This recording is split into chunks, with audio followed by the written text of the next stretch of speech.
I've been getting a few private messages from people recently regarding my satire videos on Tourette's syndrome and people with Tourette's syndrome,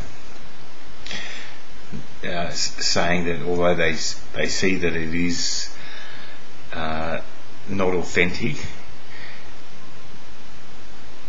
it appears to be that I'm mocking these people with this disorder, and that's what they call it. I don't believe it's a disorder, part of their character, that's all it is. But truth be known, I do not go out with the intention of mocking anybody.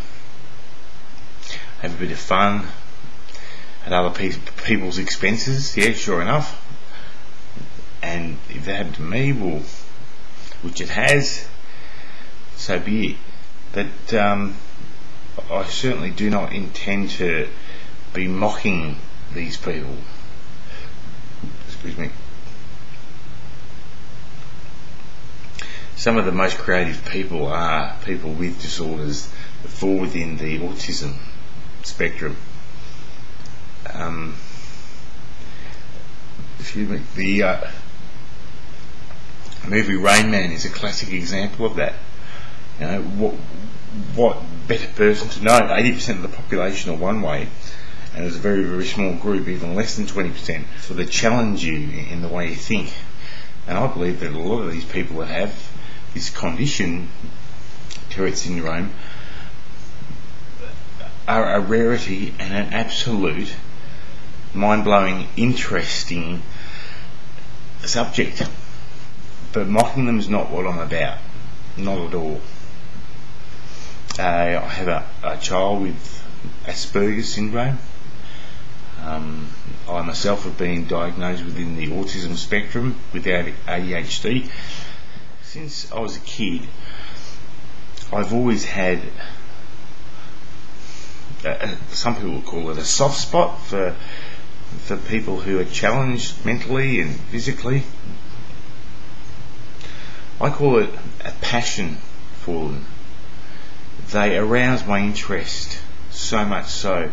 They arouse a thing within me, or an emotion within me that is so deep and very, very hard to arouse, and essentially that is love.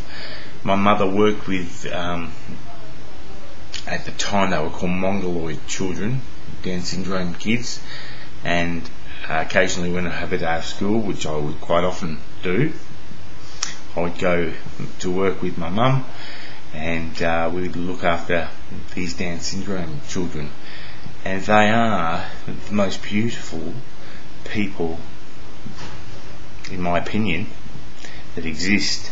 And they exist, unfortunately, for a short period of time. But we're all doing ourselves a favour, those ones of us that get to spend the short time with these people that they live on this earth, because it is an absolutely wonderful experience. Every second Sunday I spend the day with one boy who has Down syndrome, and often I take my own children. We just go out somewhere. It's a voluntary thing, and I wish I could do it not on every second Sunday, but every single day of the week. Unfortunately, we all have bills to pay, and I can't do that. Please do not think that I am a shallow-minded person that has no compassion or emotion for others, because in fact, well, I'm quite the opposite to that.